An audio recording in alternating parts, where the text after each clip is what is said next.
예, 지금부터 제 307차 청조 포럼을 시작하겠습니다. 저는 35회 곽규백입니다. 인사 올리겠습니다. 예, 이제 우리 청조 포럼도 약 한 2달 뒤면은 상당히 변화된 모습으로 보다 발전적이고 지속 가능한 우리 청조 포럼의 전통을 이어나가기 위해 새로운 장소에서 새로운 분위기로 시간대도 가능한 한 많은 동무님들이 참여 가능하도록 퇴근 시간 이후 저녁 시간대에 포럼을 개최할 예정입니다.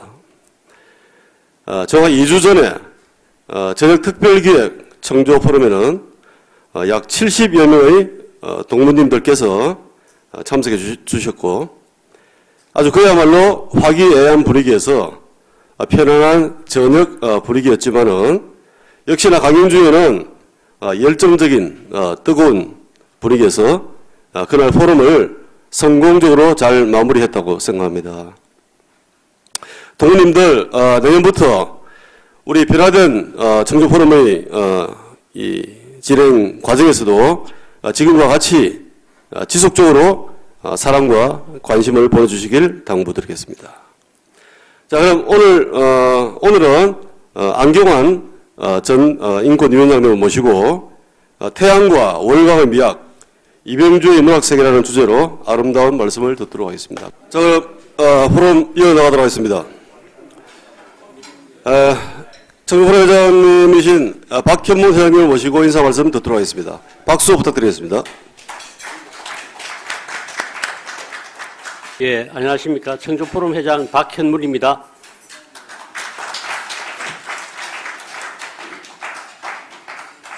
어느덧 이제 벼를 수확하고 단풍으로 물드는 계절이 다가왔습니다. 지난 10월 5일 문학의 집에서 개최한 그 청조포럼은 저녁 6시 반에 시작해서 한 8시 반경 끝났는데 총 참석 인원이 한 70명으로 또 그중에서 30회 이후 동문들이 거의 한 30명 참석하셔서 현직에 있는 젊은 우리 세대들이 많은 참석이 있었습니다. 내년 1월부터는 청조 포럼의 개최 시간과 장소를 아침에서 저녁으로 또 호텔에서 문학의 집으로 옮기고자 합니다. 다만 그 문학의 집이 서울시 소유로 대관 여부가 약간 불투명한 부분이 있습니다만 이 부분이 확정이 해소가 되면은 확정적으로 공지를 하고자 합니다. 오늘의 그 청조 포럼의 연사님을 소개를 드리겠습니다. 연사님은 1948년 밀양 출생으로 밀양초등학교 또 밀양중학교를 졸업하시고 우리 부산고등학교 19회 동문이십니다. 1970년 서울법대를 졸업하고 1982년 펜실베니아 법학대학원 석사학위와 또 1984년부터 1987년까지 미국 워싱턴 DC 또 캘리포니아주 변호사를 역임하였으며 1985년 산타클라라 법과대학원에서 박사학위를 받았습니다. 1987년부터 2013년까지 서울법대 교수로 재직하면서 헌법, 영미법, 인권법, 법과 문학 등을 강의하시면서 많은 저술을 하셨습니다. 2012년에 안경환의 시대유감, 또 2017년에 남자란 무엇인가와 같은 사회비평 칼럼집과 1995년과 2022년에 법과 문학 사이, 또 2012년에 법 셰익스피어를 만나다, 2018년에 에세이 셰익스피어를 만나다, 2020년에 문화 셰익스피어를 말하다와 같은 교양 에세이집이 있고, 이에 더하여 2006년에 조영래 평전, 2013년에 황종주 그와 박정희 시대, 2016년에 윌리엄 다글러스 평전을 쓰셨으며 2022년에 이병주 평전을 쓰셨습니다. 2006년부터 2009년까지 국가인권위원회 위원장을 역임하셨고 현재 서울대학교 법과전문대학원 명예교수와 또 북경이공대학 법학원 영예교수직을 보유하고 계십니다. 연사님은 황종주 그와 박정희 시대를 쓴 것은 황종주가 박정희에게 5.16 쿠데타를 권유하셨는데 5.16은 헌정질서를 파괴한 쿠데타인 것은 분명하지만은 권력을 장악한 후에 산업화를 통해 근대국가를 세우려는 열정을 가지고 있었기 때문에 비난만 할 수 없고 또 그 사건이 오늘의 대한민국을 가져오는 계기가 되었다는 것을 인정하고 그분들의 희생과 헌신을 기억하자는 측면에서 평전을 쓰셨던 것 같습니다. 그리고 연사님은 그 이병주 평전을 쓰셨는데 이병주께서 작가께서 71년에 걸쳐서 출생에서부터 돌아가실 때까지 그 71년에 걸친 화려한 행장을 그 삶의 궤적을 거의 982페이지에 걸친 평전을 저술하셨었는데 그 많은 그 조사와 또 집필에 15년간 걸리셨다고 합니다. 그런 면에서는 경탄을 금할 수가 없다고 생각이 됩니다. 그러면 오늘의 연사이신 안경화 교수님을 큰 박수로 모시겠습니다.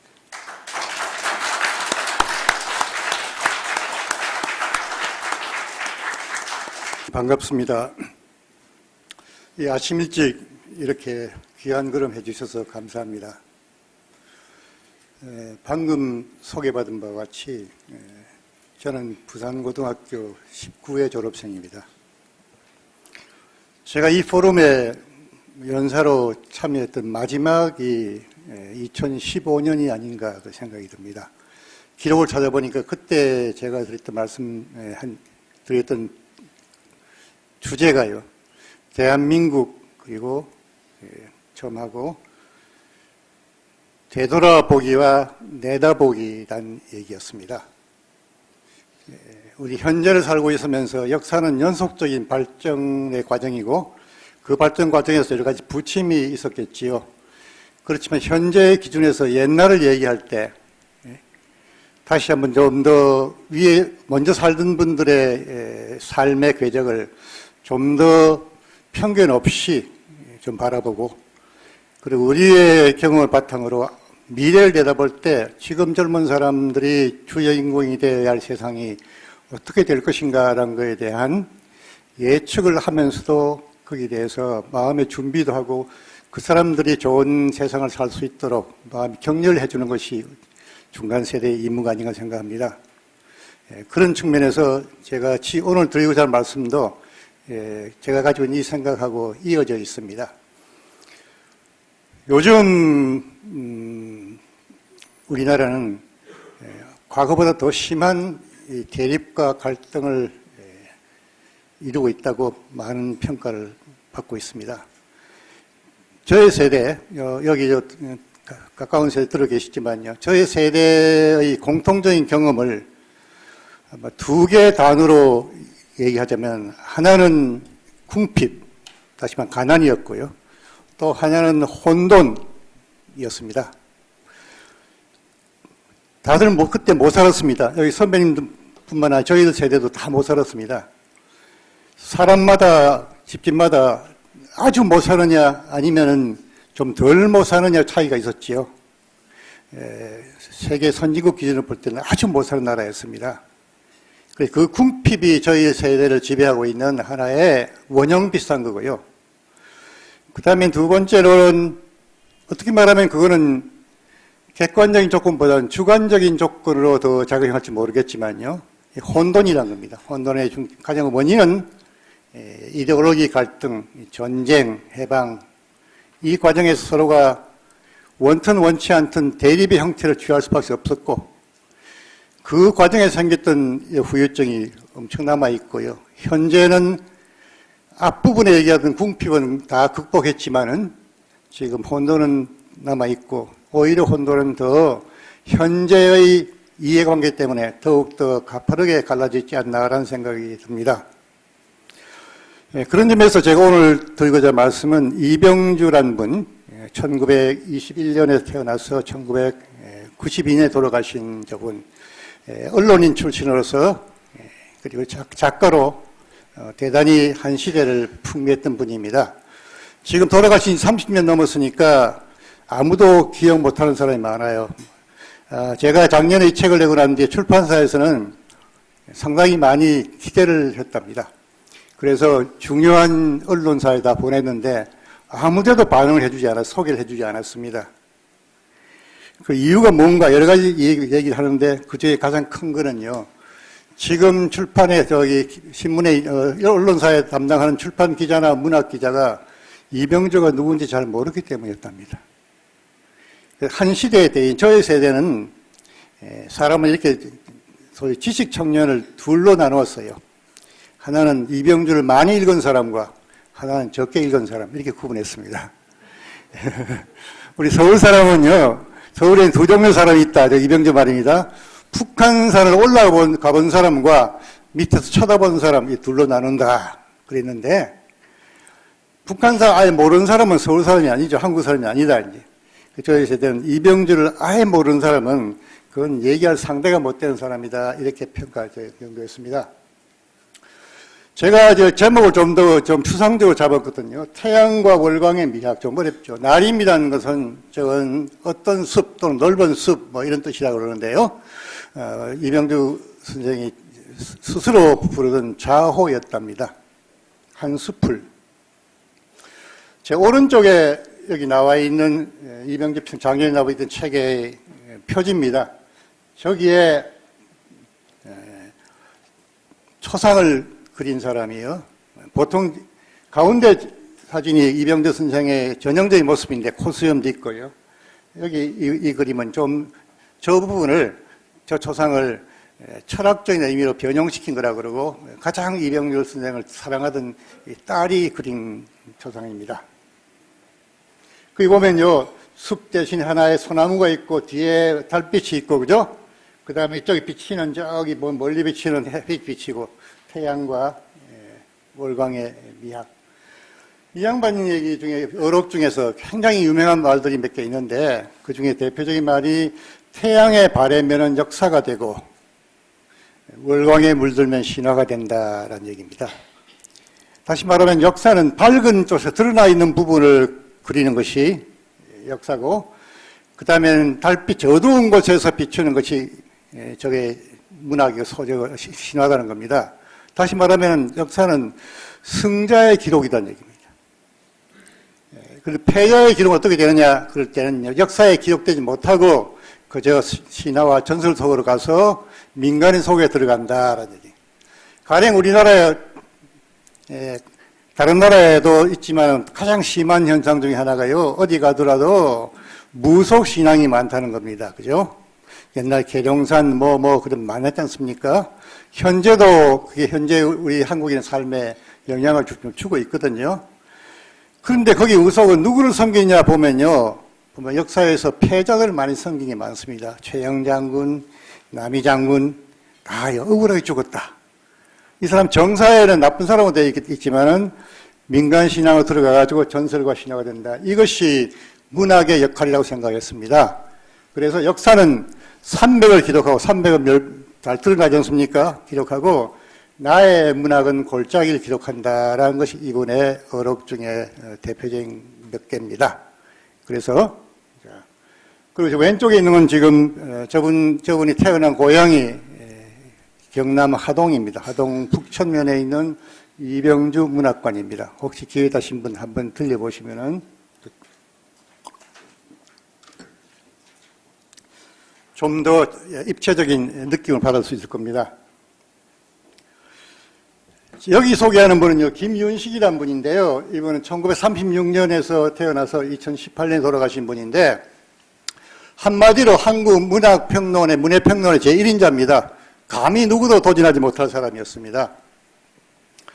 이 사람이 단행본만 200여 권이요. 그것도 본인 전부 다 새로 창출한 것.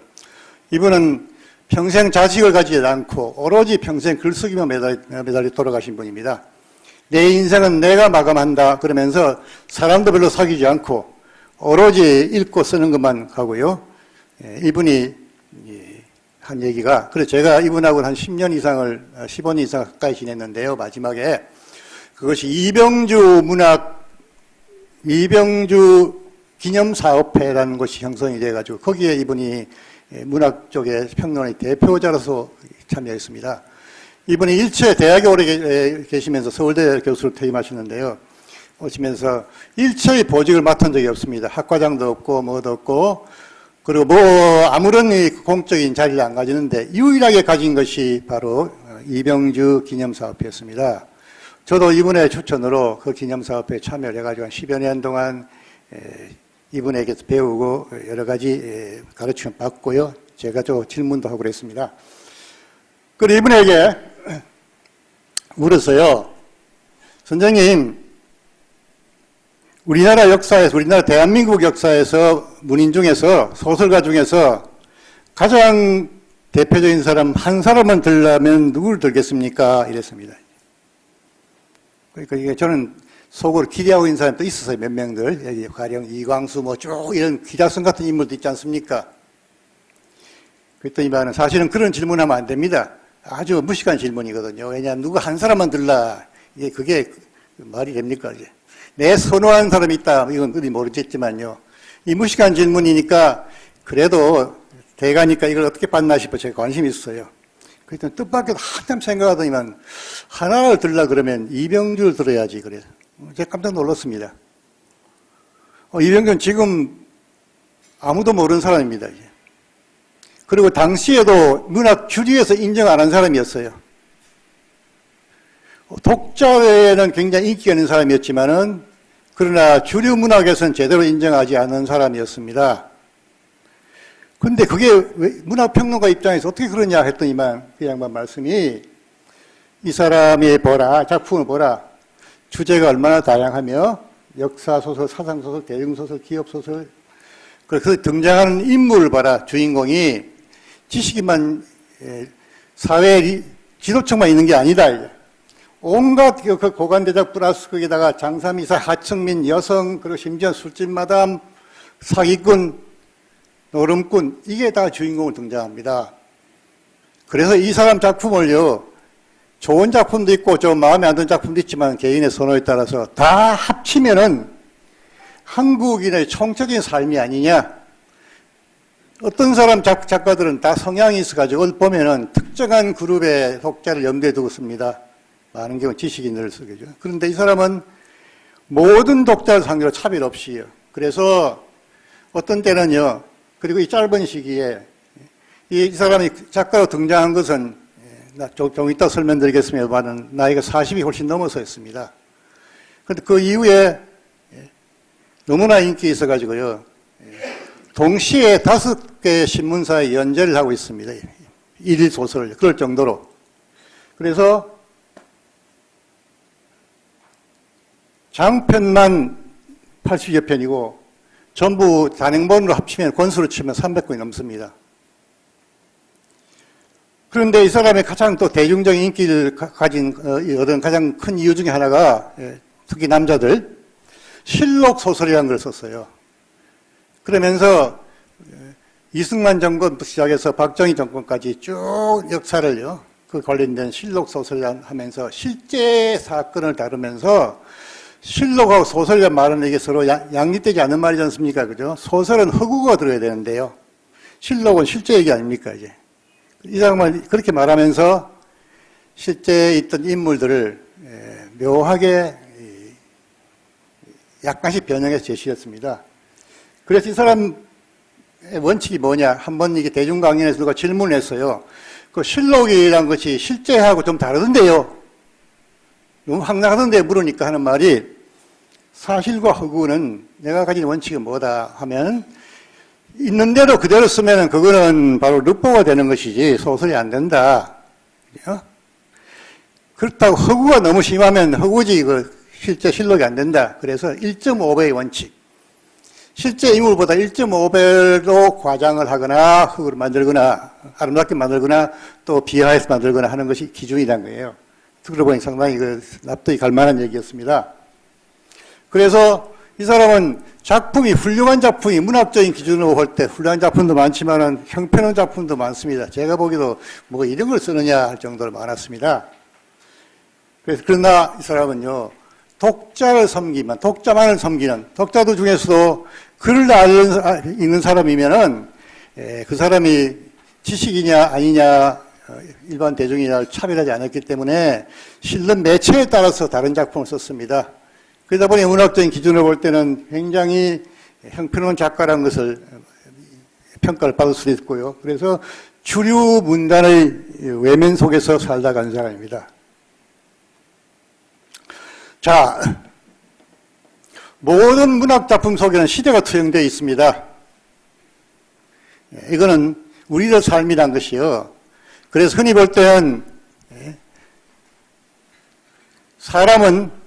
많은 사람이 그럽니다. 사람은 부모보다도 시대를 더 닮는다라는 말이 있습니다. 그 왜냐니까 자식 키우고 보면 다 알지 않습니까? 이게 마음에 안 들잖아요. 이게 손자는 더 말할 필요도 없고. 자, 그럼 이미 시대에 달라가지고 부모 영향보다는 시대의 상을 받는다. 당연한 얘기거든요. 그러니까 모든 문학 작품 속에서는 그 시대가 투영되게 되어 있습니다. 그래서요, 우리가 배울 때, 어릴 때, 문학은 뭐냐 그럴 때, 격동기의 산물을 생각했습니다. 그래서 저 청나라 시인의 말 들으면요, 여기 그 책에도 나오는 것 중에 국가가 불행할 때 시인이 행복하다 그럽니다. 격동기에 나야 문학의 소산이다. 그래서 우리가 아는 소산은 이제 문학은요, 전부 다 거대 문학, 톨스토이나 도스토옙스키나 뭐나 다 보면요, 시대가 격동기입니다. 그 격동기의 전형적인 사건이 뭡니까? 혁명 또는 전쟁입니다. 전쟁 또는 혁명기 동안에는요, 평소에 사람들의 생각 같은 것이 완전히 뒤집어지고 바뀌어지면서 큰 혼란이 생기지 않습니까? 그래서 그 시대를 보자. 그렇기 때문에 그 시대 속에서 저런 격동기의 소산이 아닌 것은 거기 익숙한 사람은 나중에 볼 때 문학이 좀 시시하죠. 이런 걸 문학이라 그러냐. 한 자리에 앉아 쓰는 게. 그러면 체험이 있습니다 생각했습니다. 문학은 체험의 소산이지 지식의 소산이 아니다 겁니다. 그래서 우리나라는 더 했죠, 그죠? 저희 세대까지만 하더라도 뛰어난 문학자들은요 학교에서 나온 게 아닙니다. 이제 제도 교육 속에서 우리 학교 다니면서 소위 범생은요 여기 대부분 다 이게 165 출신이라서 우리 학교 다닐 때 공부 잘했던 자부심 있지 않습니까, 그죠? 그런 사람 문학 할 수가 없습니다. 왜냐? 문학은 책을 읽고 하는 게 아니기 때문에요. 가장 중요한 건 특수한 자기의 체험, 그 체험을 바탕으로 인간의 공동생활이 뭔가라는 것에 대한 고민을 하고 나름대로의 자기 체계를 구성해가지고 해야 되기 때문에요. 쉽게 살아갈 수 없는 겁니다. 전부를 다 걸어야 되는 거예요. 전부를 다 거는데 이것이 성공할지 실패할지는 성공할 확률은 엄청 낮습니다. 그 길을 걸어간 사람이라야 문학을 할 수 있다 생각했습니다. 그러니까 어릴 때 좀 100일장 몇 번 했다고 나는 문인이 되리라 하는 사람들은 저희 세대에는 그게 말이 안 됐습니다. 지금이야 달라졌지만. 그래서 저 세대 중에서는 뛰어난 문인이나 그러면 입장이 다르더라도 사람들 독자의 선호가 다르더라도 황석영과 이문예를 듣는 이유 중에 저는 두 사람 다 개인적으로 잘 압니다. 항상 그 옆에 있으면 열등감에 시달리고 삽니다. 왜냐니까 그 사람들은 제도 교육의 희생을 덜 받았습니다. 매일 시험 치고 와서 매월 시험 치고 난 뒤에 그걸 성적표를 집에 갖다 보여주고 그런 사람이 아니었기 때문에요. 자, 그래서 특수한 체험을 자기의 사상과 그리고 공동체에 대한 철학을 바탕으로 작을 만들어내서 작품을 만들어내서 한 시대의 문서로 만들어내는 것이 그것이 문학이었습니다. 그래서 문학은 격동기 거울이다. 그런 의미에서 이병준은 저에게 제가 생각할 땐 행복한 사람들이다. 시대를 잘 타고났다. 문인의 입장에서는요. 본인도 그렇게 생각하고요. 자, 1921년에 태어나니까 뭡니까? 식민지 소년입니다. 집에서는 조선말을 해고 학교 가면 일본말을 배워야 됩니다. 생각한 언어를 배운 것은 사고의 패턴을 달리 하는 거거든요. 이중자, 대일본 제국의 식민인 동시에 조선인 식민지 소년 아닙니까, 이제. 자, 그래서, 그러고 난 뒤에 이제 일본 유학을 가고, 그러면서 하면서 근대적 자아를 형성하기 시작합니다. 우리 근대의 도래는요, 일본을 통해가지고 항상 우리가 좀 늦었지 않습니까? 잘 알지 않습니까? 근대적 자아를 형성하기 시작합니다. 근대적 자아라 그러면 뭔가니까 집단도 있지만 개인이 중요하다는 것이 근대적 자아 중에 하나거든요. 그리고 난 뒤에 저 사람은 일본에서 대학을 다닐 때, 일본의 그 메이지 대학의 문예 창작과정을 다닙니다. 그러다가 일본이 전쟁하면서 대학생 학병으로 징집이 됩니다. 그리고 가서는 일본 사병으로 중국 전선에서 가서 1년 반 이상을 고생하죠. 그리고 해방이 됩니다, 이제. 해방이 돼 돌아와가지고는 시골에 자기 출신 학교에 선생을 하는데 그때 좌우의 갈등 때문에 좌익에서는 이병주를 이 사람을 볼 때는 완전히 반동으로 생각하고 골수 우익으로 생각하고 그런가 하면 우익 쪽에서는 이병주를 좌익으로 생각합니다. 소위 말하는 균형 있는 사람을 용납하지 않았었죠. 중간지를 용납 안 했습니다. 이제. 이 양반은 평생을 나는 절대로 어느 정당도 가입하지 않고 어느 어다이다. 사람마다 좋아하는 이데올로기와 사상이 있다 하더라도 그걸 바탕으로 남을 차별해서 안 된다는 생각을 많이 가지고 있습니다. 그러다 보니까 전쟁에 중간자가 달라는 환란이 있죠. 그래서 이 방첩대 잡혀가서 고생하기도 하고 그리고 인민군 들어와가지고는요 보위성이 잡혀가서 와서 총살 직전까지 가기도 합니다. 이제. 그러고 난 뒤엔 가지고 언론이 됩니다. 와서는 부산일보 국제신보에 거기에 처음에 논설위원을 하다가 주필이 됩니다. 58년부터 한 61년까지요. 그럴 때 4.19와 5.16을 경험하면서 그 사람들 국제신문을 통해서 자기 사상을 펴죠. 이때 가장 영향을 준 사람이 누군가니까 다음에 설명할 황용주란 분입니다. 같은 시기에 부산일보 주필한 분입니다. 제가 두 분의 다 전기를 따로따로 써냈는데요. 사실은 그 조사할 때는 같이 조사했습니다. 그러고 난 뒤에는 갑자기 5.16 나고 난 뒤에는 바로 감옥을 갑니다. 갑자기 특별법이 생겨가지고 소구법이 생겨가지고 특수범죄 처벌에 관한 특별법 해가지고요. 옛날에 논설을 썼던 두 개가 문제가 돼서 10년 징역을 받습니다. 그리고는 10년 징역을 이제 사는 동안에 중간에 2년 7개월 만에 이렇게 석방이 됐습니다.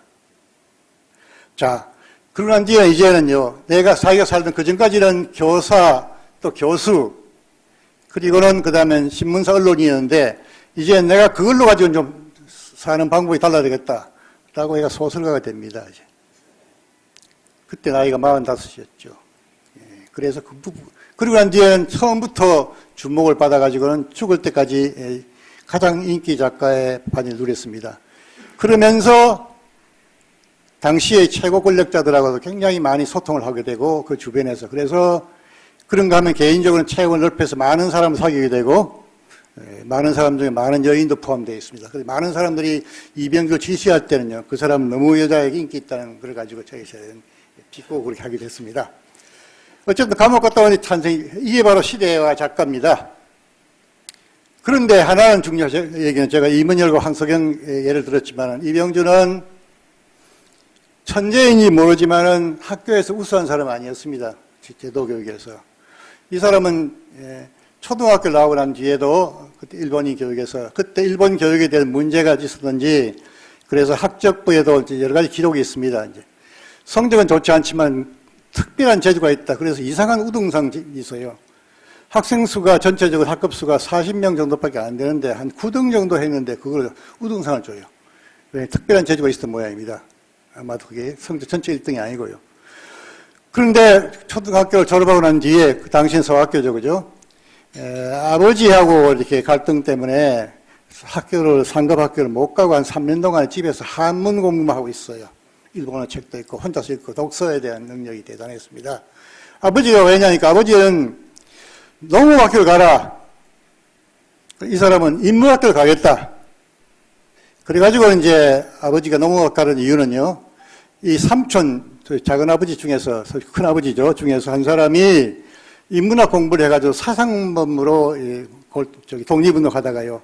그래서 감옥도 가고 여러 했습니다. 독립유공자에 나와 있습니다.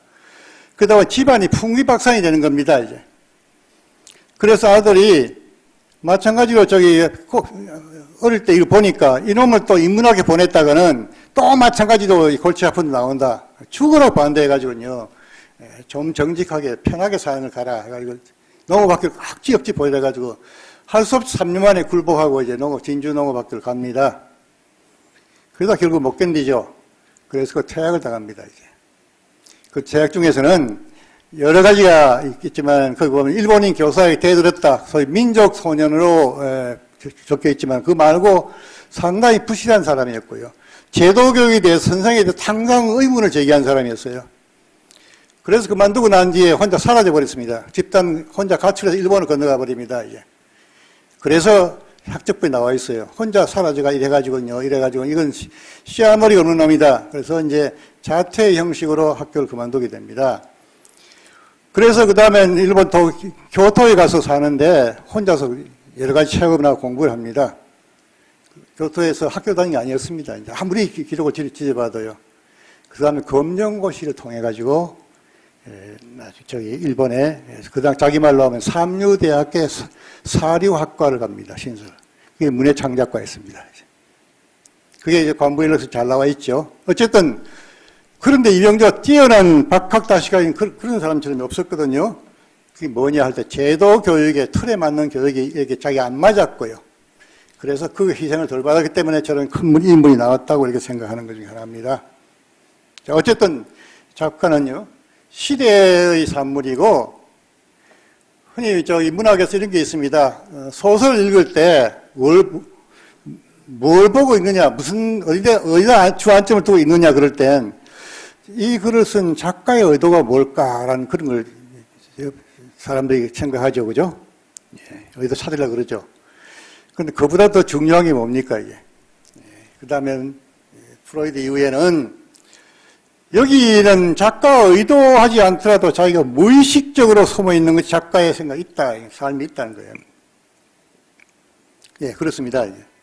그 다음엔 또 그뿐만 아니라 작가 개인적인 것뿐만 아니라 그 시대의 전체적인 그 시대의 집단 무의식이 거기에 투영되어 있다는 겁니다. 이 작품은 큰 작품인데 그렇습니다. 그렇죠. 그래서 그 다음에 이제 평전을 쓰게 되면 뭐냐? 저의 기준은 제가 평전 4사람을 썼는데요. 그 사람 개인에 대한 친분 때문에 아니었습니다. 왜냐하면 그 사람의 일생을 통해서 그 시대를 좀 읽자는 생각이기 때문이었거든요. 그렇거든요. 그렇지 않으면 지식인의 삶이 무슨 의미가 있겠냐 생각이 듭니다. 그럴 때 이걸 쓸 때는 그 많은 사람이 묻죠. 그러면 이제 네 그만큼 남의 얘기 썼으니까 네 자신 얘기를 안 쓰느냐 그럴 때요. 저 이미 저런 평전 속에는 평자의 자전적인 요소가 좀 들어 있습니다. 그죠? 그러니까 읽어보시면 한 20, 30% 정도는 이건 필자의 생각이다라는 것이 담겨 있을지 모릅니다, 이제. 어쨌든 그렇습니다. 그래서 시대와 작가는요, 그냥 한번 읽고 넘기는 게 아니고요. 그래서 제가 두껍게 책 낼 때도 사람들이 이걸 어떻게 읽으라 그러냐 그럴 때 한 번에 다 읽을 책이 아닙니다, 이제. 왜냐하면 이것은 시대사이기 때문에요. 그래서 옆에 두셨다가 천천히 한번 읽어보시면은, 그리고 단기적으로는 누구는 얘기할 때 안경환 교수의 책은 2가지 효용이 있습니다. 첫째는 잠이 안 올 때 읽으면 잠이 잘 오고요. 2번째는 또 실제로 베개를 쓸 수 있기 때문에 목침이 두꺼웠어요. 그런 농담을 합니다만. 어째 제가 법대 교수로 이렇게 퇴임을 했는데 법대 교수가 쓴 법학 논문들 말고 여러 가지 글들 썼습니다. 왜냐 그게 제가 법학 밖에서도 좀 더 소통을 해서 이 세상에 대해서 제가 관심을 가지고 세상에 대해서 어떻게 이해하는지에 대한 하나의 샘플을 주기 위해서 한 거였고요. 그로 인해 가지고 여러 가지 찬사도 들었지만 비난도 엄청나게 많이 들었습니다. 그러나 어쨌든 이병조 평전은 제가 쓰는 마지막 평전입니다. 더 이상 평전을 안 쓴다는 얘기를. 그리고 이제 힘도 없고요. 자, 그리고 이 얘기하면서 우리가 이 자리에서 부산 죽불시대에 대해서는 좀 더 얘기를 하는 게 좋겠습니다. 이분이 작품 중에서 예낭풍물지라는 작품이 있어요. 항구도시입니다. 참 아름답게 그렸습니다. 정말로 사랑하고 그 예낭이 어디냐 그럴 때 이 사람은 나중에 이건 부산이라는 얘기를 했습니다. 그 자기가 많은 도시 살았죠. 처음에 하동에서 나서 진주에 살다가 그 다음에 마산에 와서 있다가요. 그 다음 부산에 있다가 서울 가고 그리고 세계를 무대로 여행을 엄청나게 많이 했죠. 가장 애착이 가는 도시를 찾아가면 이 사람은 자기 고향을 부산으로 생각합니다. 예낭이다. 이름 자체도 참, 저건 이제 영어로도 번역되어 있습니다. 그래서 늘 쓰면 여행하면서 아름다운 다른 나라의 해변을 여행하면서 나도 죽고 나면 언젠가 부산 사람이 나를 좀 기억해 줬으면 좋겠다는 얘기입니다. 부산에는 그런데 이병조 현적이 없습니다. 아무데도 기념품이. 좀 아쉽죠. 그런데 황용주라는 인물과 이병주를 제가 둘 다 썼는데요. 황용주는 그와 박정희 시대, 황용주라는 분을 잘 모르는 분이 참 많습니다. 아까 우리 박현문 회장 소개할 때 했듯이 황용주는요, 박정희의 사상적인 스승이었습니다. 둘은 나이는 같아요. 따지면 박정희 씨는 1917년이고 이 양반 18년인데 대구 사범학교를 같이 다녔습니다. 그 사기생이죠. 황용주는 2학년을 퇴학을 당합니다. 당시에 독서회 클럽을 조직해서 독서회 하다가 독서회는 우리나라의 독립운동과 관련된 그런 얘기를 학생들에게 주고 거기는 그 당시에 유행하던 사회주의 사상이 박혀 있거든요. 그래서 가와카미 하지메 빈보 모노가다리 가난 이야기 이런 게 그 당시 텍스트였습니다. 그 퇴학을 당합니다. 그러난 뒤에 이제 바로 일본을 건너가죠. 일본을 가서 황용주는 거기서 오사카 중학교를 졸업합니다. 그리고는 와시다 대학 불문과를 들어갑니다. 정식으로 졸업합니다. 이제. 그리고 난 뒤엔 이병조와 같이 같은 시대에 학병으로 동원돼 가지고 중국 전선에 갑니다. 황용주는 처음부터 일본은 곧 망할 거니까 빨리 가서 일본 놈들에게 군대를 배워야 되겠다 생각이 들어서 그래서 그때 학병들을 보내려면 중국 전선에 보낸 사람들에게는요. 조선인 학병들에게는 빨리 장교가 될 수 있는 길을 열어줬습니다. 간부보생. 왜냐하면 탈출 못하도록 또 교육하도록. 그래서 황용주는 빨리 그래가지고 장교가 되면 좀 더 일본군 전체 자료에 접근할 수 있기 때문에 그리고는 이제 해방을 맞고 난 뒤에는 저 사람들이 해방되고 난 뒤에 다 상해에 잡혀서 한 6개월 이상 가까이 있었어요. 들어오는 배가 없어가지고요. 우리 임시정부 분들도 바로 못 들어왔지 않습니까? 그죠? 얼마 있다 들어오지 않습니까? 거기 있는 동안에 한국 국적을 가졌던 한적 사병들 숫자가 엄청 많았기 때문에 그 사람을 먹고 사는 것도 굉장히 문제거든요. 황용주는 그걸 조직해가지고는 여러 사람들 리더가 됩니다. 그래서 그때 임시정부에 있던 사람 리더 중에 저 사람은 김원봉 계열에 속하게 됩니다. 왜냐하면 김원봉의 고모부가 황상규라는 사람이 의열단의 보스였거든요. 김원봉이. 그런데 이 황광유는 바로 그 황상규 집안의 사람입니다. 자, 이제 인척이니까 자연적으로 그 세상이 거의 독이 되는 것이죠. 그때는, 그리고 돌아와가지고는요, 한국에 나와가지고 당연하게 김원봉 비서가 됩니다. 그 장주나 돌백에 보면 황용주 욕이 엄청나게 나와요. 왜냐하면 당시에 장주는 김구 계열이었기 때문에. 그럼 김준혁도 마찬가지입니다. 근데 균형 있게 보면은 장준하와 황영주는 다른 차이가 많이 있은 건 아니고 비슷한 세대에서 우연하게 자기 리더가 누구에 따라 가지고 입장이 달라져 버리게 되는 겁니다. 어쨌든 그러고 난 뒤에는 와가지고 김원봉이 월북을 했지 않습니까? 여기서 견디지 못해가지고 월북하고 나니까 황영주는 원래는 아마도 같이 월북할 생각을 가지고 있었던 모양인데 이분이 장인이 편찮으셔가지고 장인이 여수에 있는데요. 여수에 갔다가 보니까 빨리 장례 치르고 올 줄 알았는데 보니까 그 장인이 좀 더 수명이 길어져서 한 2주 있다 와보니까 이미 북으로 가고 없더라 된 겁니다. 그래서 이 양반은 그 다음에 이제 와서 고향이 밀양에 내려와가지고 학교를 세우고 학교 교장을 합니다. 그러다가 그 교장을 그만두고 난 뒤에 부산에 가서 부산대학과 동아대학에 강사를 하다가 국제신문 주필이 되죠. 국제신보입니다. 그 당시는. 거기다가 한 2년 있는데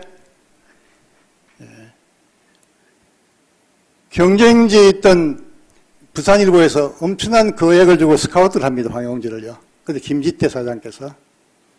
그래서 부산일보에 집도 사주고 하면서 갔어요. 그 빈자리를 황영주 씨가 이병주를 추천합니다. 그래서 거기에 들어갑니다. 그 두 사람이 들어서 완전히 백가쟁명 시대 중에서도 이 둘은 무뚝 선 사람이었어요. 그때는 아직까지 부산이 임시수도가 지나간 지 얼마 안 됐기 때문에 전국의 관심이 아직도 있을 때였고요. 상당히 여론을 리드할 수 있는 사람이 있습니다. 그때 전국적 여론을 주도할 수 있던 이유 중에 하나가 바로 이 두 거물 주필이 있었기 때문이다. 우리 4.19 얘기할 때 항상 나오는 사진이 뭡니까? 김주열, 그죠? 그 눈에 철탑 박힌 사진이 떠오르던 마산 앞바다에 떠오른 게요. 그 당시에 이게 부산일보 저거였는데 부산일보에서 황영주가 그 사진을 실어라. 뿐만 아니라 전국의 모든 중앙지에 줘라. 그래가지고 이게 펴뜨린 겁니다. 뿐만 아니라 그의 마산의 오동동 파출소가 습격당하는 얘기를요. 그 방송을 통해 가지고 전국적으로 확산할 수 있도록 만든 사람이었습니다. 여러 가지 그 디테일한 건 전길 보면 나오실 겁니다. 그리고 교도통신을 통해서 일본에도 알려가지고 전 세계적으로 이게 이 박힌 사람, 이 눈에 철탑 박힌 그 사진이 전 세계에 퍼지게 된 것은 황영주의 공로였습니다. 그래서 4.19 날 때 둘 다 환영을 했죠, 엄청나게. 그런데 가만히 보니 그때쯤 해가지고는 그 직전에 박정희가 군수지 사령관으로 부산 오게 됩니다. 그게 60년 1월입니다. 당연하게 황영주를 만나게 되지요. 황영주 얘기를 하죠. 황영주는 계속해서 그때부터 쿠데타 해야 된다, 쿠데타. 왜냐하면 근대 국가를 만들려 그러면은 지식인 개인 가지고, 지식인은 아무 힘이 없고 개인이고 뭔가 이게 서구적 민주주의 그러면서 개인이 건물 들어가지고 아무것도 못한다, 이제. 근대화 할 수 있는 집단은 군인밖에 없다. 얘 봐라, 중동에부터 시작해. 이렇게 나사를 보라, 뭘 보라 이러면서요. 신문사 논설위 하면서 계속해서 그 당시에 부산일보에 보면요. 한 59년 이때도 쭉 쿠데타 동으로 오다. 저쪽에서 서쪽에서 동쪽으로 온다는 거예요, 계속해서. 그러면서 심지어는 저기 나중에 버마에 저 얘기도 하고요. 우리도 지금 군인밖에 없다라는 생각을 가지고 있었고. 그래가지고 계속 부추깁니다. 행동을 부추길 뿐만 아니라 이론을 만들어줘요. 그래서 그냥 쿠데타가 아니고요. 그래서 1963년 박정희 이름으로 나온 국가와 혁명과 나라는 책이 있습니다. 그 책은 참 잘된 책이죠. 그냥 박정희가 개인적 욕심 때문에 한 게 아니라는 걸 정당화시킨 내용입니다. 그게 황영주 작품입니다. 그렇게 이 황영주가 그렇게 하다가 그런데 뜻밖에도 얼룩이 나고 나니까 이병주하고 그 황영주와 박정희 모임에 이병주를 참여시키죠. 그래서 세 사람들 어울리고 이렇게 합니다. 후세인들은 잘 모르는 사람들은 세 명이 똑같이 같이 뭐 술 마시고 했다 그러는데 삼바그라스 그러는데 그럴 정도는 아니고요. 황영주와 이병주는 격이 좀 달랐습니다. 나이도 3살 어릴 뿐만 아니라. 그래서 거의 끼워준 사람이었지 거의 주도적인 인물이 아니었습니다. 이제. 그런데 5.16 나오고 뜻밖에도 이 두 사람이 다 체포가 돼요. 아까 말씀드린 국가재건최고회의에서요, 갑자기 법을 만들어가지고 소급법 만듭니다. 그래서 혁신계열을 다 타겟으로 하는 거였습니다. 4.19 나고 나니까 갑자기요, 온갖 주장들이 나서기 시작하죠. 사회는 늘 데모하지요. 심지어는 데모를 그만하는 데모도 하지요. 4.19 나는 순간에 박정희가 그래서 황영주가 박정희한테 한 말이 이겁니다. 봐라, 너 우물쭈물하다 빨리 하라 그러니까 학생들 뺏겼잖아, 이제. 이거 어떡할래, 이제. 그런데 박정희는 그 당시에요, 4.19 영령들을 위한 추도회에 군수기 사령관 나와서 거기 가서 조사를 합니다. 거기 강한 발언을 해요. 학생들이 드디어 뭘 했다, 이제. 그러면서 학생들을 군대가 서포트하죠. 거기는 말하자면 너희들이 못하면 너가 미처 못한 건 우리가 하겠다라는 결심이 숨어 있다는 얘기를 하는 거죠. 나중에 해석하면은. 어쨌든 그래서 그 다음에 이제 쿠데타를 하지 않습니까? 성공을 하지요. 그 잡혀갑니다. 둘 다 뜻밖의. 그런데 그 4.19와 5.16 사이에 일어나고 있던 중에 하나가 학생들, 저쪽 서울 운동장 집회, 지금도 나오죠. 학생들 가자, 북으로, 오라, 남으로, 판문점에서 만나자. 우리가 누구 땅이든 못 가느냐. 이렇게 과격한 통일 논의가 벌어지고 있습니다, 이제. 그러니까 5.16의 쿠데타의 제일 첫 번째 그 혁명 구호가 뭡니까, 이게? 반공을 국시의 제1위로 삼고 어쩌고저쩌고 이제 하지 않습니까? 그게 바로. 그래서 이렇게 했는데, 그러니까 다시 보시면 부산일보의 사설하고요, 국제신문 사설이 첫날, 둘째 날은 5.16 환영을 나옵니다. 처음부터.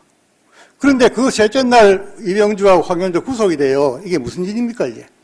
황영조는 저 기다렸다는 듯이 얘기를 하는 거고, 이쪽은 조금 더 이제 이거 지금 별 수 없이 바람직한 일은 아니더라도 할 수 없다, 받아들이자 조금 나오죠. 물론 계엄령하에서 검열이 있었겠다 보지만요. 자, 그런데 두 사람이 잡혀간 이유는요, 군인들이 처음 들어오면서 그 법을 만들 때 누구를 잡아넣겠다는 자료가 없지 않습니까? 그 자료는 누가 다 가지고 있습니까? 경찰이 다 가지고 있었잖아요. 자유당 시대에 저 두 신문이 반자유당 노선을 가지니까 경찰하고 얼마나 불편했겠습니까, 이제. 개인적인 사원도 많이 있었겠죠. 그래서 잘 됐다 싶어서 다 잡아 넣어버립니다, 이게. 그런데 황영조는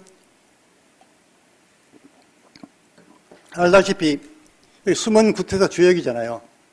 그래서 결국은 박정희와 선이 닿아가지고는 한 달 반 만에 나옵니다, 이제. 그새 재판이 벌어져서 이병조는 손도 못 쓰고 10년 징역을 받습니다, 이제. 그러니까 이병조 개인적으로 박정희에 대해서 사안을 가진 이유 중에 하나는요, 그것도 있을 거라 생각하고, 또 황영조에 대해서도 불평하죠. 니만 빠져나오고 나는 뭐냐, 이제. 평생 그거를 가지고는요, 평생 그렇게 써먹었다는 겁니다. 형색을 부리고, 그때부터는 3살 차이 나는 형은 건대 없이 가버리고 그냥 친구로 지내게 됩니다. 죽을 때까지. 그런데 두 사람, 여기 보시면요, 박정희 최고회의 의장 때 사진입니다. 그때 단독으로 저 사진을 찍은 사람이 없었어요. 저 사람 말고는요. 이게 부산일보에 나온 실입니다. 뿐만 아니라 부산일보에는요, 박정희 대통령의 수영복 바람으로 거기 해운대 바다에 지만이 뛰어노는 것 같이 찍은 사진이 있습니다. 황영조 같이 선글라스 끼고. 그래, 그거를 부산일보에 실습니다. 그런데 그거는 황영주의 자기 세력을 과시하게 했다는 말도 있지만은, 저걸 놓고는요, 5.16 주체 쪽에서는 국가 원수에 대우할 사람이 수영복 차림을 나가는 것은 말이 아니다. 좀, 체면이 채통이 아니다. 그러니까, 황영주가 무슨 소리냐. 대통령은 국민에게 친근감을 줘야지, 케네디 봐라 말이야. 이래가지고 환tel시킵니다. 이런 것이 이제 나중에 들어가지고는요, 이 사람이 제거당하는 가장 큰 원인이 됐죠. 그런데 황영조는 평생 제거되고 난 뒤에도, 제거된 것은 64년의 피라 사건 때문인데, 자기가 주장하던 내용을 박정희가 내 뜻을 받아서 할 거라고 믿었던 얘기를, 그죠? 여기서 그쪽 주문에 얘가 글을 쓰게 됩니다. 세대란 잡지에. 그러다가 그게 몇 번 문제가 돼서 야당에서 문제 삼고 박정희 아래에 있던 혁명 관련된 사람들, 김종필, 이후락, 김형욱, 신직수에 의해서 제거됩니다. 반국부 위반으로요. 그러면서 국회에서 문제돼가지고 국회에서는 대통령의 측근인 사람이 이런데 말이지, 이것은 대통령 생각 아니냐? 국가보안법 위반이다, 반공법 위반이다 해가지고요. 결국 반공법 위반으로 이 사람이 모든 공민권을 박탈당하고 제거됩니다. 64년입니다. 그러고 난 뒤에 이제 평생 야인을 지내죠. 그리고 2001년까지 살았습니다. 그때 죽고 난 뒤에 이분이 썼던 평생 썼던 일기장 1937년부터 일본의 일기장 포함해서 이거를 돌아가시면 제한테 주고 가서 그걸 바탕으로 제가 이게 쓰게 됩니다. 제 아버지 세대의 이해를 좀 해보자. 그런 과정에서 이병주 작품도 해서 같이 책을 내게 된 겁니다. 이병주 소설은요, 첫 번째, 흔히 처음에 지식인들의 지식 청년을 매료시킨 것이 저 속칭 그 사상소설 3부작 때문입니다. 소설 알렉산드리아는 1965년 6월호 세대지에 나온 겁니다. 황용주가 제거된 그 칼럼도 세대지였습니다. 그 세대지는 혁명정부가 들어와가지고 사상계를 그 잡지 사상계를 탄압하면서 사상계의 독자를 흡수하기 위해서 만든 중도 진보를 표방하는 잡지였습니다. 저희 고등학교 시절에 굉장히 탐독하는 거였죠. 거기에 실려가지고는요, 황영주가 제거되고 사상계가, 세대지가 몇 개월 정관을 했는데 스스로 다시 정관하다가 다시 또 열고 나니까 저걸 실었어요. 그 다음에 용기 있는 행동이었죠. 저거를 도와준 사람을 한 사람은 박정희 측근이 있던 이낙선이라는 분이 있었습니다. 이낙선 씨가 가장 젊은 혈기발랄한 대학 졸업생 고대 문학부의 문학교 회장하던 이광훈이라는 분을 스카우트해가지고 저를 뵙겠어요. 그래서 너무 경직되지 않게 제3세계와 중립의 이론 이런 거를 여러 가지 그 활로를 뚫어주자 맺는 건데 거기에 실렸습니다. 소설 알렉산드리아가. 실리자마자 엄청났죠. 제가 고등학교 3학년 때인데 이걸 보고 한 이틀 동안 영 잠을 못 자겠더라고요. 그래서 나중에 제가 대학 말하자면 제가 이제 법관문학이라는 것을 강의하게 된 것도 아마 시발점은 저기였던 것 같습니다. 그리고 68년 제가 대학 3학년 때부터 시작해서 이병주 씨와 간헐적으로 교류하게 된 것도 저 때문이었습니다. 저것은 자기 감옥에서 체험을 쓴 거였고요. 왜 감옥 가게 됐냐? 이 사람 감옥 가진 내용은요, 논술 2개 때문이었거든. 하나는 나에게는 조국은 없다, 사나가 있을 뿐이다. 그 말을 했다고요. 자, 이게 뭐냐? 이 비유적인 표현이죠, 그죠? 이 사나를 이민족에 뺏겼는데 다시 되찾은 사나에 2개의 조국이 어떻게 들어서겠는가? 그래서 양쪽이 다 당했다. 국민을 챙겨 보호해주는 쪽은 별로 양쪽 다 없더라, 조국은 없다. 뭐 이런 식의 이제 저거 했습니다. 자, 그 다음 또 하나는 중립의 이론. 황용주나 이 사람이나 둘 다 결과적으로 우리가 분단 상태에서는 상당히 어렵다, 이제. 그래서 스웨덴 같은 중립국가 됐으면 좋겠다는 얘기 계속 씁니다, 이제. 그래서 그 얘기를 그 때문에 감옥 갔다고 저렇게 씁니다. 소설 알렉산드리아. 알렉산드리아는 것은 이집트의 도시인데요. 거기에는 헬레니즘과 옛날 알렉산더 대왕이 가서 정복해서 만든 도시라고 그러지 않습니까? 헬레니즘과 뭐 여러 가지 얘기들, 프리스라임, 유대교 뭐 합쳐서 모든 사상과 문화가 통합이 돼서 같이 서로 혼란 속에서 조화와 질서를 이루는 곳이라는 뜻이겠죠.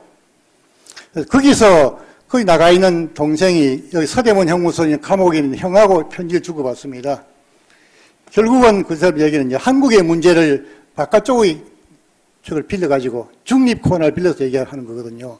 아, 그 기법에 뛰어났고 이 사람이 이러다가 다시 감옥 가는 게 아닌가 생각이 들었어요. 자, 어쨌든 그게이고요. 그 다음에 관부연락서에 대한 소설은요. 이 사람이 학병 문제를 제일 처음 다룬 겁니다. 정식으로. 68년부터 나왔는데 아까 얘기했던 윗세대, 그분들은 세대는 일제 마지막에 말기에 대학생이었지 않습니까? 그때 관부연락사라는 것은요, 부산과 시모노세키, 부산은 한국의 제2의 도시인데도 저쪽에 일본의 제일 꼬레비 작은 도시인 시모노세키 관자를 먼저 넣고 이쪽에 불을 집어넣고 이게 종소 과정이지 않습니까? 그죠? 그리고 그 배를 탄 속에 배를 성선증을 조선인은 허가를 받아야 가고 그냥 전원들은 못 데려가고 이제 이 관부 연락선의 문제에 착안해서 나중에 한일 관계 회담이 정상화되고 나니까 이제 이 문제를 다뤄야 되겠다 써서 청산문학 입장에 쓰기 시작합니다. 굉장한 호응을 받았습니다. 저희들도 그게 68년부터 썼습니다. 그 다음에는 이제 지리산요. 이게 72년. 요즘은 사람 지리산 문학 그러면 이병조 지리산 잘 모르는 사람이 많아요. 조정래 태백산맥이 원조라 생각하는데 그건 말도 아니죠. 이병재 지리산 없으면 조정래 태백산이 못 나오지요. 어느 틈인가 분류가 돼서 이병재에서 진보 쪽은 소위 말하는 진보라 한 사람들은 태백산맥이 원조라 생각하고 옛날에 지리산은 저거는 보수 꼴통에 뭐라고 폄하하면서 아무도 안 쳐다보죠. 그런데 저게 72년부터 시작이 되죠. 이 뭐냐 하니까 72년에 이후락 가장 가까웠던 사람 중에 하나가 바로 이후락입니다. 이병주의 이후락이 박 대통령의 밀명을 띄고 북한에 가서 김일성을 만나죠. 그죠? 그리고 7.4 공동성명을 발표합니다. 이제 우리 서로 적대 행위를 그만하자. 완전히 환호가 됐죠. 그래, 이때 비로소 이제는 쓸 수 있다 해서 지리산의 빨치산 얘기를 쓰기 시작한 겁니다. 근데 그 이후에 기류가 많이 바뀌었죠. 왔다 갔다 했죠. 그래서 72년에 시작한 저걸 연재 시작한 것을 연재 중단하고 뭘 하고 또 매체 옮기고 하면서 85년에 비로소 완전히 완결을 봅니다. 85년은 바로 전두환 시대였습니다. 이병주는 전두환을 굉장히 높게 평가했어요. 내놓고 평가해 찬양한 아주 드문 사람 중에 하나였습니다. 그래서 나중에 마지막에 중앙일보 마지막 인터뷰 보면요. 이병주 썼으니까 함부로 누가 말하겠느냐. 그럽니다, 이제. 예. 누가 질문하니까. 그때는 전두환 대통령이 엄청나게 이병주를 지켜주고 뒤에 보호해주고 또 존경했기 때문에요. 아마 이병주가 전두환을 누가 이어주느냐 놓고 여러 가지 추측이 많고 저도 오래동안 추적했습니다만은 예. 그 중에는 우리 부산고등학교 선배 동문도 역할을 한 분이 계셨습니다. 지금은 돌아가시고요. 아마 2015년 제가 강연에 나와서 가지고 또 따로 얘기한 적이 있는데요. 자, 여기가 피로 사건 둘 다 그겁니다. 그런데 황용주는 뭐라고 했습니까? 황용주가 마지막까지요. 나는 대한민국 국민보다는 한반도 주민으로 살고 싶다. 이게 충분히 방문법 위반이 될 수가 있겠죠. 잡아 넣으려고 그래요. 이런 겁니다. 강력한 통일 정부의 의지, 바로 저 논설이 문제된 것이 비해서 야당의 공작으로, 야당하고 또 공작하고, 김영국 회고록에 보면 그게 나옵니다. 황용도 날려야 되겠다 생각하고요. 그리고 미 대사관의 기록에도 보면요, 박정희 주변엔 너무 좌익이 많아. 박정희 대통령이 그 전에 남로당 당원이었다는 건 잘 아시지 않습니까? 그죠? 나중에 딱 하고는 전향을 했지만요. 그런데 그 주변엔 인물이 너무 많다. 그러면 황모, 이런 거 나오고, 또 강원용 목사의 회고록에 보면요, 이 나옵니다, 이제. 어쨌든, 그래서 박정희 대통령 입장에 볼 때는 가장 가까운 친구, 자기에게 영향을 준 사람을 제거하자는데, 밑에 제거하자는데, 거기 동의할 수밖에 없었겠죠. 개인적인 관계는 그래도 조금 이어졌을 겁니다, 거기에. 근데 어쨌든 간에 이분이 평생 썼던 그 울분의 일기장을 제가 가지고 있으면서, 받으면서, 혹시 세상에 덜 알려진 얘기 있나 싶어서 고민도 하고, 만약 그런 게 있으면 나는 이 비밀을 어떻게 감당하나 싶어서 고민했는데, 뭐 그런 건 별로 없었습니다. 자, 실록 소설, 아까 얘기대로 소설이면 소설이고 실록이면 실록이지 무슨 실록 소설이냐 할 때 1.5배 이론입니다. 박정희 비판을 굉장히 하죠. 죽고 난 뒤에. 그전엔 잘 못하고요. 그의 오리한 저기 7권짜리 책인가요? 저기 보면요. 저거는 삼공하고 박정희 정부의 처음부터 시작해서 마지막까지 비판입니다. 정치적인 평가는 저렇게 되는 거죠. 이제. 정치적인 평가는 좋습니다. 그것만 하면은. 그런데 개인적으로 저 인간은 아주 나쁜 인간이다. 글을 버린 여인이라는 작품을 씁니다. 저기 3권짜리인데요. 저기 어디 연재합니다. 이게. 글을 버린 여인. 그는 누군가니까 그는 박정희고 버린 여인은요. 박정희가 버렸다고 생각하는 여러 가지 루머 있던 사람 또 실존 인물인지 모르겠고요. 그렇습니다. 거기는 뭐냐니까 아주 인간적으로 비열한 사람이다. 첫째 하나 민족을 배신했다. 옛날 저거 하면서 관동군 소위 임관해가지고는 뭐 어떻게 했다. 그리고 독립운동 탄압했다는 들린 루머들. 그러나 확정을 못 잡은 그 얘기 친일파라는 그 부분을 썼고요. 그 다음에는 이제 동료를 배신했다. 그거는 바로 자기가 전향하면서 남로당 사람 인물을 여러 가지 사람들에 관련된 정보를 줘서 그 사람들이 총살을 당했고 그래서 그 아들들이 나중에 한을 품고 그래서 그 아들들이 들어서 주도가 돼가지고 나중엔 김재규하고 연락해서 마지막에 11.5 사건을 일으켰다. 이런 구도입니다. 예. 저런 정도로 이렇게 했어요. 저거 연재하는 것 중에 저 죽고 난 연재 작가를 박근혜 씨가 찾아왔더랍니다. 와서 제발 이거 좀 중단해달라고 이제. 그랬더니 그래 아버지를 챙기는 그 갸륵한 마음은 이해하겠지만은 당신 아버지는 역사적 인물이기 때문에 역사적 인물에 대해서는 평가할 수 있는 권리가 있는 거다. 그래서 돌려보냈답니다. 이 책은 그래서 그 이후에도 이병주 유족 중에서 저 책에 재판을 다 안 내주고 있습니다. 많은 사람들 저거 보고 싶어 하지만요. 저건 아니다 생각해서 그 장남이 절대 이게 출판을 금하고 있습니다. 꼭 보시려면은 이병주 거기 문학관에 가시면은 거기에 한 명 있을 겁니다.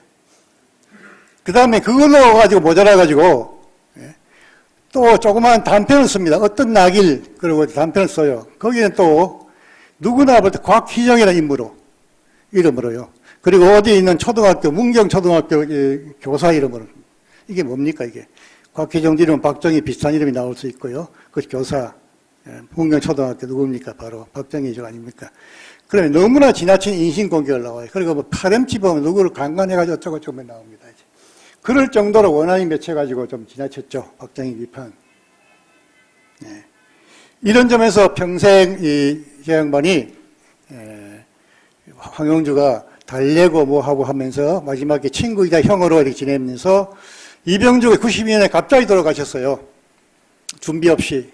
그래서 그때는 황영주가 가서는 빈소 가서 내가 형인데 이놈아 내절 먼저 받아라 네가 먼저 갔나 좀 울고 하면서 황영주가 이병주 무덤을 만들어줍니다. 그때만 해도 사람들이 친분이 있어서 고향 친구들하고 해서 여주에 가면 그 무덤이 있습니다. 그로 또 9년 후에 황영주가 죽을 때는요 단칸방도 없었고 무덤도 없었고요 없었습니다. 그래서 그냥 뼈골 가지고 있다가 그냥 어디 뿌렸어요. 저기 살고 있는 딸이 살고 있는 프랑스에 가서 그냥 버렸습니다. 그리고 그 일기장을 제가 보고 난 뒤에 이제 10년 후에 들어서 제가 이게 작업을 시작해가지고 했던 거죠. 보면 남의 거는 다 챙겨주고 가면서 정작 자기는 그 지무칠당 하나 한 뼘 없고 단돈 한 푼 없이 간 이 지식인의 비애가 뛰는가 싶어서요. 제가 그런 데서 이거라도 만들어서 그 사람 무덤을 만들어주자는 생각으로 그 글이었습니다. 박정희는 그런데 우리가 흔히 얘기할 때 우파라 그러면 이승만, 박정희, 그다음에 전두환 다 같이 오태우 이쪽을 대같이 일관되게 라인을 가지고 찬성을 하고 해야 되는데 좀 뜻밖의 이 양반은요 전두환에 대해서는 엄청나게 찬동을 합니다. 아마 문인 중에서 내놓고 이 전두환에 대해서 단점보다 장점이 많다고 주장한 사람은 이 사람밖에 없습니다. 썼거든요. 저기 대통령들의 초상하는 게 있는데요. 저기 보면요. 이승만, 그리고 박정희, 전두환. 박정희만 엄청 나쁜 놈이고, 이승만 대통령도 그냥 그런 대로 과도기 예선 잘하시고 나라 세우는데 만약 이승만이 아니었더라면 우리가 좌경화될 가능성이 높았다고 생각하고 그런 평가를 합니다. 전두환에 대해서는요. 원래부터 전두환이 집권하려고 그런 게 아니고 국가의 비상 상황에서 이 일을 맡게 돼가지고 그 사람 그만하면 잘했다. 과도기적으로. 그러면서 이제 구체적인 예를 들어가지고요. 무슨 정치적 이유가 있다 하더라도 어쨌든 간에 경직된 박정희 시대의 일상을 많이 완화시키고 자유화시켰다. 통행금지 해제하고 해외여행을 조금 넓혀주고요. 그리고 교복 자유를 하고 시대 추세에 맞춰가지고요. 각종 자유와 민주화 조치를 많이 했다, 이제. 그것보다 무엇보다 중요한 것은 연좌제를 완전하게 폐지했다는 겁니다. 우리가 그전에도 연좌제 폐지한다고 돼 있고 헌법에도 돼 있지만은 실제로 한 83년 정도까지는 계속 연좌제가 살아 있습니다. 그런데 이거를 박정희한테 자기가 얘기를 하다가 야단만 맞고 빈축만 받았는데 같은 얘기를 전두환에게 하니까 받아주더라 이거예요. 그러니까 상대적으로 더 박정희에 대한 불만, 원한이 전두환 찬양으로 갔을 거다라고 얘기를 하기도 합니다. 그리고 무엇보다도 저때 저 양반 나이가 60쯤 됐으면은 저때 60이면 지금 저희들 나이 아니게 있으면 75쯤 그 정도 볼 수 있겠죠, 그죠? 그때는 뭐 사람이 외로우니까 자기를 좋아하고 지켜주면 좋습니다. 저도 이런데 지금 아무리 뭐 불러주면 오거든요.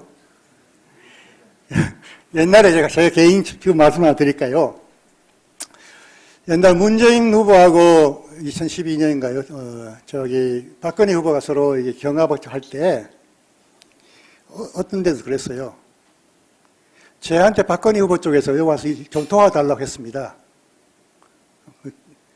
어떤 신문은 그걸 썼어요. 그래서 양쪽이 다 제의받았는데 왜 저쪽 가느냐고 하는데 뭐냐니까요. 원래 선거 앞두면 무슨 일을 못하겠습니까? 그래서 그때는 국민통합위원회라는 걸 가지고 국민통합위원회라는 것은요. 원래 자기 주류보다 반대쪽 사람이 들어와서 통합하는 형식으로 취하는 거죠. 그랬더니만은 제가 그러길래 내가 무슨 통합위원회 대상이 되느냐. 나는 박해받은 사람도 아니고 그리고 절대 저것도 아니고 하니까 하려고 그러면 김지아 같은 사람이 나야 되지 하니까 진짜 김지아한테 갔어요. 김지아가 뜻밖의 받아들였습니다. 박근혜 후보 가니까 받아들였지 않습니까? 나중에 다들 김지아 그것 때문에 엄청나게 많이 비난받고 그 후배들에게는 완전히 배신자라 그랬습니다. 가장 큰 이유가 뭐겠습니까? 내 생각엔요. 나이 들고 병 들고 하니까 다 욕만 얻어먹는데 원래 윗세대 단점만 얘기하지 그걸 챙겨주는 후배들이 잘 없거든요. 야속한데 누구든지 와서 자기가 뭐 하니까 과거 정말 잘못했습니다 하니까 그냥 혹할 밖엔요. 아마 내 생각에도 이병조 씨는 그때 가서는요. 이미 다 박정희 시대 지나고 난 뒤 할 때 전두환이라는 사람이 저렇게 자기가 끝없이 모시고 또 전 대통령은 많은 사람 얘기 들으면요. 개인적으로 만나면 굉장히 소탈하고 거기에 대한 장악력이 대단한 분입니다. 이제. 저도 이병조 평균을 쓴다 그러니까 저도 만나주긴 합니다. 만나주면요. 일체 편견 같은 거 없이 그러시니까요. 큰 인물이니까요. 전두환 평제 회고를 보면요. 저기에 이병주 선생이 얘기가 나와요, 실제로요. 백담사 여러 번 찾아가고, 저기 쓴 키워드가, 운명. 이 일을 맡게 된 것이 운명이다. 처음부터 내가 계획한 게 아니다라는 얘기를요. 그래서 바로 이병주에 나와 있던 얘기가요. 쓰던 얘기가 바로 저기에 나옵니다. 물론 저거 내가 집필한 사람도 아는데요. 실제로 그러고요. 그리고 이병주 돌아가시고 난 뒤에 좌우 다 물리고 사람들이 다 일반 문상에 가고 난 뒤에 저녁에 몰래 여러 사람들 같이 와서 전 대통령이 그 빈소에 왔었어요. 와서 가지고는요, 자기 친필로 글씨를 남기면서 이대가 웁니다.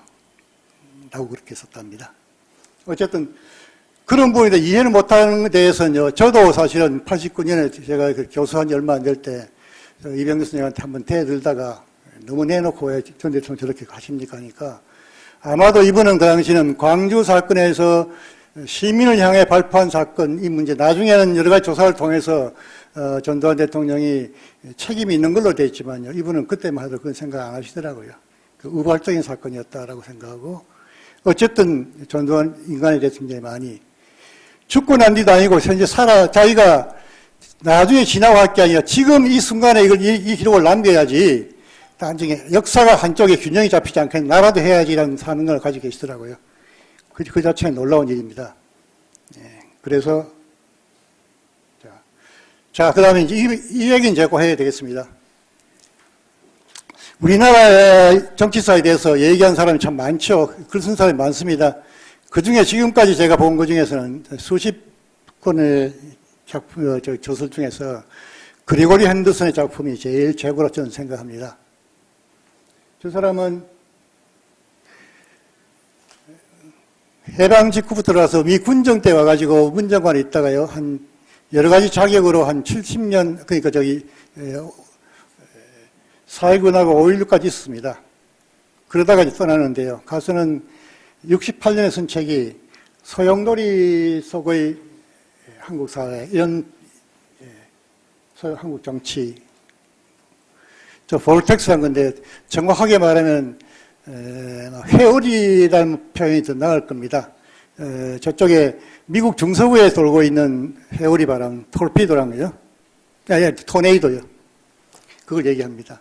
한국엔 중도가 없다. 한국 사람 DNA 그게 있다 이제.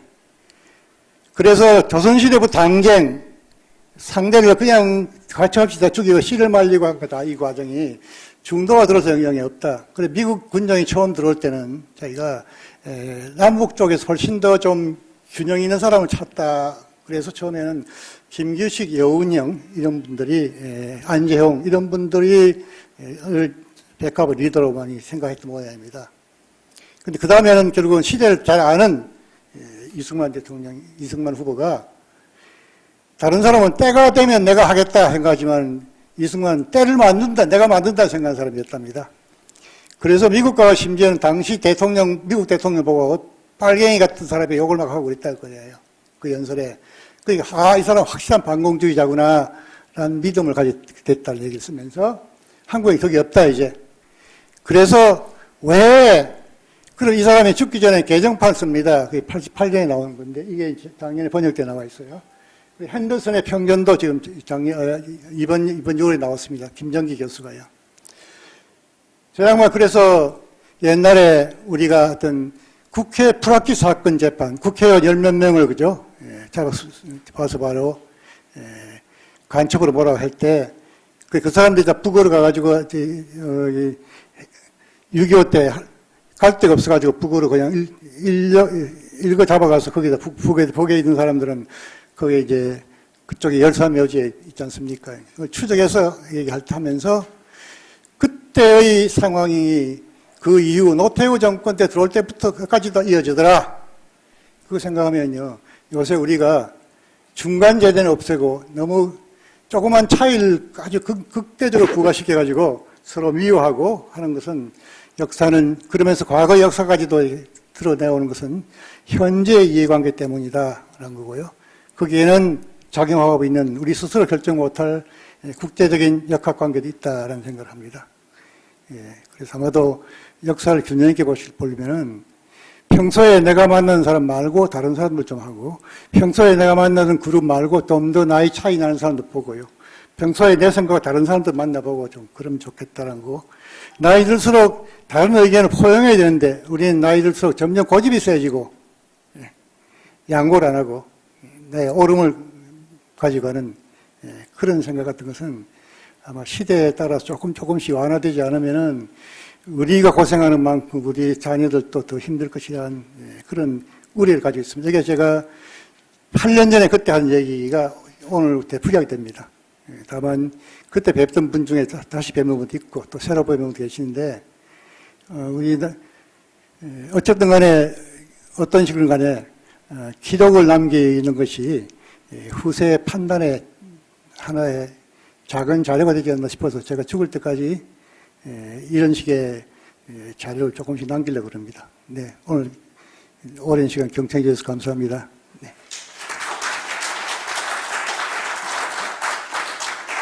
네, 감사합니다. 질문 좀 받도록 하겠습니다. 네.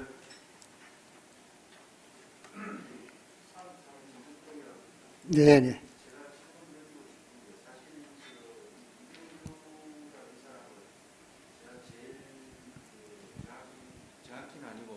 접했던 그게 저희 고등학교 시절에 TV 선전을 나왔습니다. 그 당시 오가피주라고. 예. 그때 이제 처음으로 알게 된 작가고. 근데 이제 그거와 덧붙여갖고 이제 이분이 글을 쓰실 때 술과 여자를 갖다가 이래 주로, 가까이 하면서 쓴다고 했는데 그게, 이 문학에 관련이 진짜 있는지 궁금하고요. 그 다음에 오늘 강사님께는 이게 술하고 이런 여자 이 관계가 글 쓰는데 이 어떤 영향을 끼치는지 그 강사님의 의견을 듣고 싶습니다. 저는 술하고 여자하고 글 쓰는 건 제 경우는 아무 관계 없습니다. 예. 그런 부분은 이병두 선생이 저희 아버지 또래인데요. 시대에 따라서 사람들이 관용하고 통용되고 있는 그 기준이 다르지 않나 생각이 듭니다. 저는 이제 그 아버지 세대의 그런 낭만과 이런 특권을 못 누린, 덜 누린 세대고, 그러나 그런 건 좀 보고 자랐고, 거기에 동경은 있고요. 예, 그래서 우리도 만약 이병두 선생이 지금 들어서 저런 거 했다가요, 어떻게 되겠습니까? 고은 정도는 말이 아니죠. 그냥 무슨 이런 거 살지 못합니다. 시대가 다르기 때문에.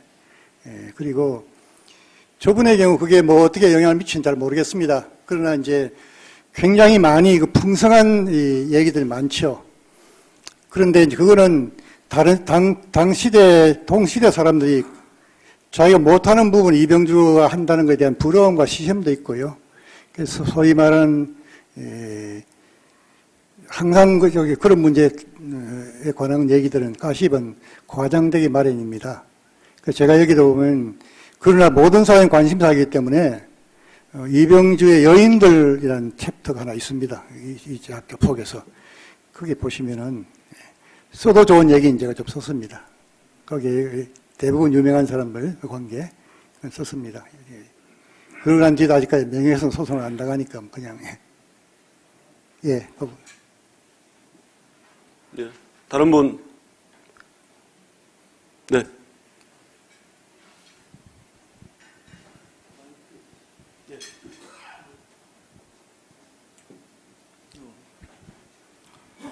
안동문 강의 잘 들었는데요. 저는 의사가 돼서 그런지 몰라도 강의 내용 중에 딱 귀에 딱 들어오는 게 한국인의 DNA가 뭐냐 하는 그 얘기가 귀에 싹 들어왔는데 네. 2조 때부터 보면 우리가 당쟁이에서 항상 이렇게 좌우로 나눠져서 분쟁만 하고 이런 역사가 있고 지금도 그렇잖아요. 지금도. 네. 그러면 지금 안동문 생각에는 이런 거꾸로 나누어져 가지고 분쟁하는 이 상황을 어떻게 하면은 잘 타파해서 통합이나 융합으로 갈 수 있는 처방이 될 수 있겠다 이런 생각을 하고 있습니까? 제가 뭐 어떻게 할 수 있겠습니까, 그거야. 그것도 못하지만은 예. 고민에 그래서 고민하고 있다니. 제가 그래서 계속해서 이나마 중도의 이런 뭐 자꾸 얘기하는 얘기가 그러니까 좀 다른 사람들과 같이 편견 없이 대해주고 똑같은 자리에 서서 다 그런 모임 자주 만나야 되는데요. 우리는 그래서 우리나라에 서구식의 내각제, 다당제가 안 맞는 것이 이유 중에 하나가 바로 이런 DNA 때문이라고 저 사람은 저렇게 생각하고 지금까지도 우리나라 제3당이 그에 성공한 예가 없는 게 그것 때문이 아닌가 싶어서 걱정이 되지요. 그래서 그거는 이제 그나마 이 부분은 몇 년을 통해 몇 년 만에 한 번씩 선거를 통해서 재평가받는 거 그거에 그리고 양당 지지자보다 중간층이, 무당층이 더 많은 이런 이유 같은 것이, 만약 무당층이 들어서 중도의 생각 가지고 그 부분을 조금 더 펼 수 있고, 또 일관된 철학을 가지고 있으면은요, 지금 우리나라 중도는 잘 모르지만은 철학보다는 그때그때 분위기에 따라서 많이 움직인 것 같아요. 우리나라는 보면 유럽의 기준은 중산층이 뭐냐 그럴 때 이런 기준이 있습니다. 첫째로 월 수입이 얼마, 연봉이 얼마냐 이거 하나가 그건 기본이고요. 그것보다 더 중요한 것은 이 사람이 자기 나라 말 말고 다른 나라 말로 가지고 다른 식의 자기 전공에 대해서 대화와 토론할 수 있느냐가 하나고요. 그 다음에는 어떤 스포츠를 개인적으로 할 수 있는가 개인적으로요. 또 그러고 하면 어떤 악기를 할 수 있느냐, 참여할 수 있느냐, 뭐 이런 것이 문화적 기준이 더 큽니다. 그게 중산층인데 우리나라는 중산층 그러면요 몇 평짜리 아파트 월수 얼마 이거 말고는 다른 기준이 없습니다. 그리고 그다음에 거긴 또 구독하는 잡지가 있느냐, 그 잡지 성향을 보고 이렇게 중산층이 형성이 되어 있습니다. 그런 의미에서 우리나라는 정치에서 이것뿐만 아니라요 중도가 없는 것 마찬가지로 사회적 합의할 수 있는 중산층이란 그런 식의 튼튼한 바탕이 없으니까요. 그러니까 우리가 지금 그래도 우리는 저 역사의 발전을 믿고 있는 사람들은 다음 세대는 좀 더 나아지지 않겠느냐. 아까 얘기는 제가 말씀하신 저희 세대에서 궁핍과 혼돈이라면은 궁핍 문제는 이제 어느 정도가 해결되었으니까 이 혼돈의 문제를 어떻게 해결할 거냐, 지혜할 거냐라는 겁니다. 저는 전 생각에 한 번도 제가 뭐 좌다 우다 이렇게 생각해 본 적 없는데요. 어느 틈에는 어떤 데는 제가 한때 제일 처음부터는 초기 경력에는 제가 가장 글을 많이 쓰고 한 게 조선일보, 동아일보 뭐 이런 거였거든요. 그리고 그때는 또 이제 새로 생긴 신문에 글을 좀 썼습니다. 그런데 어느 순간에 가다 보니까 양쪽에서 다 이쪽에 글 쓰는 사람은 저쪽하고 관계없다고 생각하고 이 중간지를 용납 안 해주더라고요. 그 다음에 제가 어떤 책을 내고 난 게 아까 좀 출판사 요구에 의해 가지고 김영옥이라는 사람이 여자란 무엇인가라는 책을 써서 굉장히 많이 사회 반응을 일으켰습니다. 거기 철학 얘기를 쓰고 거기에서 김영옥이 저하고 나 같은 또래인데요. 어떤 출판사에서 저한테 제가 그 출판사에 고전 번역을 몇 권 내가지고 책이 너무 안 팔려서 미안하고 했는데 출판사 좀 팔린 책을 하나 써주십시오. 그러면서 제목을 가져왔어요. 이 제목은 꼭 해야 되겠습니다. 그게 남자는 무엇인가. 그 제목의 이름으로 제가 글을 썼어요. 그 책이 나오니까 이제 아주 보수신문에서 야, 이 나이에 이런 사람이 이걸 쓰는구나. 대찬사를 보냈는데 얼마 이후에 제가 무슨 문재인 대통령 법무부 장관 후보로 지명받았다 그러니까 그 책에 대해서 온갖 비판을 끌어요. 온갖 그 뒤에 하면서 끄집어내가지고 책을 비판한 사람은 책을 읽어본 사람이 아닙니다. 책 안 읽고요. 그 중에 한 구절 뽑아내가서 편집해가지고 하더라고요. 그런 식으로 분류를 해버리니까 저는 이쪽에서는 저를 덜 좋아하는 사람이 있고요. 저기도 마찬가지입니다.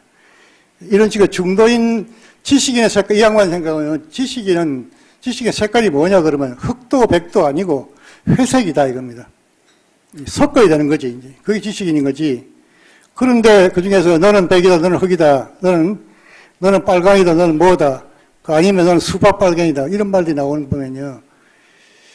이걸 겪는 갈등이란 것이 아마도 세대가 지나고 나면은 지금 세대, 새로운 세대는 우리가 살던 세대 DNA 덜 받았을 거 아닙니까? 아까 선배님은 저쪽에 가니 정동진에 가니까 우리 한국 음식은 한국이었고 전부 외국 음식이더라. 애들에게 그거 당연한 거거든요. 그거 먹고 자랐으면, 그런 거 보고 자랐기 때문에.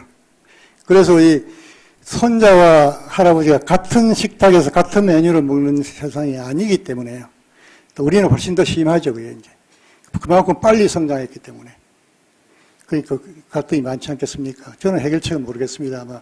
그래서 한 10여 년 전에 저는 이제 내각제를 하자고 주장했는데 지금은 그렇게 못하겠다 생각이 들어요.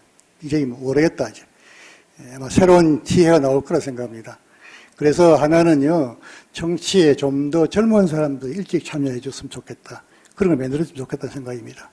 나는, 여러 가지 지금 여당에서는 이준석 같이 그렇게 점퍼를 얻고 뭐 한 게 마음에 안 드는 게 참 많더라도 그 세대 이준석의 입장이나 동조한 사람이 얼마나 많은데, 그런 생각을 가지고 있기 때문에요.